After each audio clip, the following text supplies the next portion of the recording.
Okay, we're on Shevuot, Perek Vav, Mishnah Gimel. We're in the chapter talking about Shevuat HaDayanim, basically all oaths that are given in the context of a court case by the judges. And we're talking about Modeh B'Miksa. Okay, let's go to, let's dedicate our learning memory to my father, Rav Simcha ben Kalman. And people want to email me, you can always email me at rspolter@gmail.com.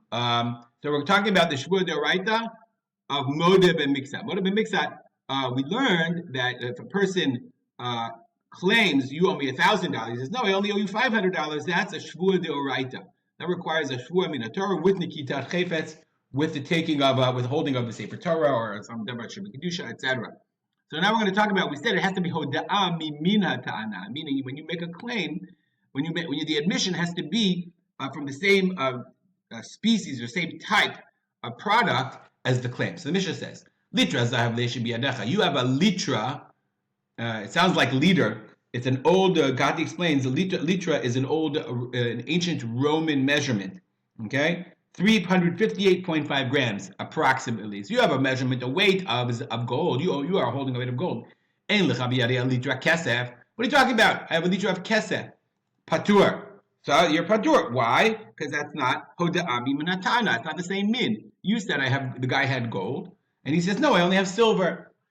He's not even chayav on the silver because you didn't even claim the silver. You claim gold. Dinar zahav le'tibedach. But if you say you have a dinar, a gold dinar, and a dinar is a monetary, it's a coin. It's a form of money. Dinar zahav biyadacha. Hey, you owe me a dinar zahav. Ein lecha biyadi ela dinar kesef. What are you talking about? I only owe a dinar of silver, which is much less. Utrisit. Upundion uputa plus a trisit, okay, which is a Roman coin, 3 isarim, a pundion, also another Roman coin, 2 isarim, or a pruta, okay, which is a small coin of copper. Chayav. So in those cases, you're chayav. Because they're all Roman coins. They're all kinds of forms of coins. So meaning, if it's one thing to say, like, oh, you owe me $100, you say, no, I only owe you a silver dollar plus a nickel plus a quarter. Those are all coins.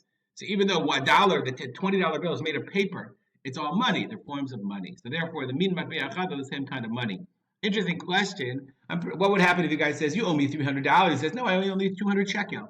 Sounds like money to me, but I don't know. You'd have to ask a local Orthodox rabbi, an LOR. Mishnah continues. You have a core, which is a large amount of measurement of grain. And the guy says, what are you talking about?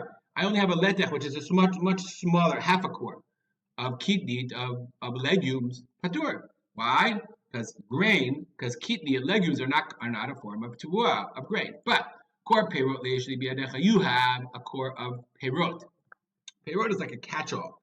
And the guy answers, en lecha biyadi ela letech kitnit. No, I only have a half a core of kitnit, of legumes, chayav. Then, yes, that's a chayav Shevuot D'Oraita. That's Modeh B'Miksa. Why? Kitnit bichlal peirot, because legumes are considered, or in the in the general category of peirot. The guy says, you have my produce, and he says, what are you talking about? I only have legumes. That's produce.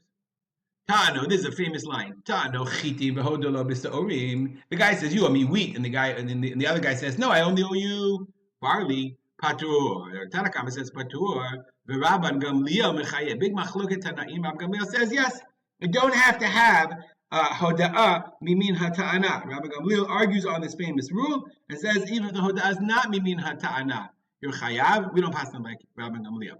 Next case. Hato'en l'chaviro b'kadei shemen v'hoda'lo b'kankanim. It's a really interesting case. He says, listen, you owe me 5 cups of coffee. Here it's kadei shemen, jugs of oil. The guy says, I don't know you jugs of oil. I owe jugs. What are you talking about? I have your jugs, and there was no oil in them. Admon is the name of a Tana.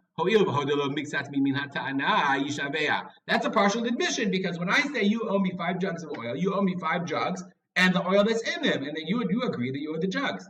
The Chachamim say no. Ein ha-hoda'ah mimin hata'ana. That's not hoda'ah mimin hata'ana. Okay, because that's not considered part of the thing that you claimed. Hoda'ah. 1 second. So Admon says hoda'ah mix hata'ana.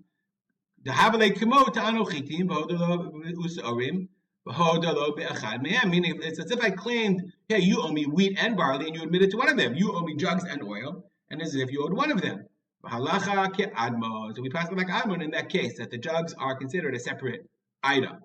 Amar Rab Gamliel says, I can see Admon's point in this case. Ta'ano kelim bekarkaot. V'hoda bekelim bekafar bekarkaot. Let's say you owe me a lawnmower and the lawn and land. Karka is land. And we're going to see in the next Mishnah, there is no Shevuot on Karka. Karka is exempt from Shevuot. Other things are cool categories of I would say items of property that is exempt from the laws of Shevuot.